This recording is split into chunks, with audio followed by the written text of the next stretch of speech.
Ouagadougou, capitale politique du Burkina Faso, est située au centre du pays avec plus de 3 millions d'habitants.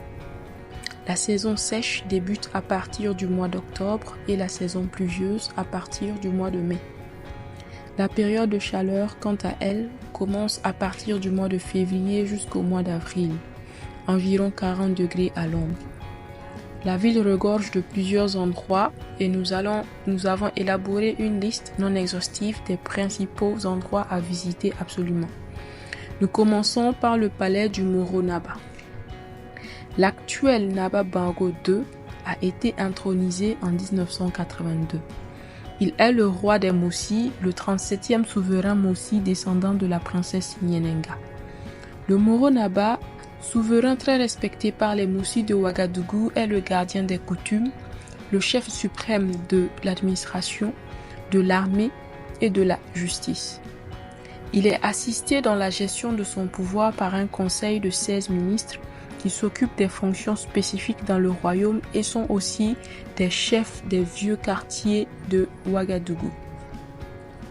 Tous les vendredis matins entre 6h30 et 7h, dans son palais assis au quartier Bilbalgo, le Moro Naba sort tout vêtu de rouge et accompagné de toute la cour afin de se livrer à la traditionnelle cérémonie du Naba Yizgou, appelée aussi le faux départ de l'empereur pour la guerre.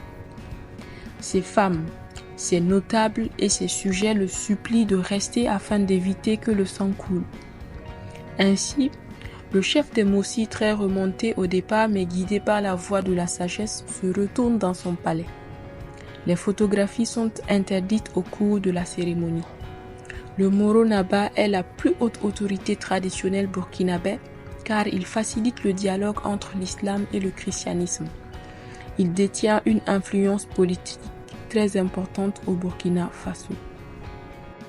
Le deuxième endroit à visiter est le mémorial Thomas Sankara. C'est un mémorial dédié à l'ancien président burkinabé Thomas Sankara.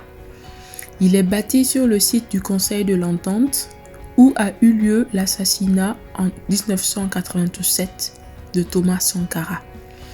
L'inauguration du mémorial eut lieu en mars 2019 en présence de l'ex-président ghanéen John Jory Rawlings et fut officiellement ouvert au public en mai 2020 lors d'une cérémonie en présence de proches et de membres du gouvernement.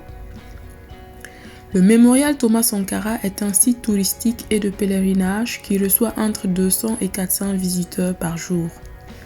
Il a pour but de susciter un meilleur engagement de la jeunesse à reprendre le flambeau de la révolution comme processus de construction du présent et de l'avenir. Nous nous arrêtons là pour aujourd'hui.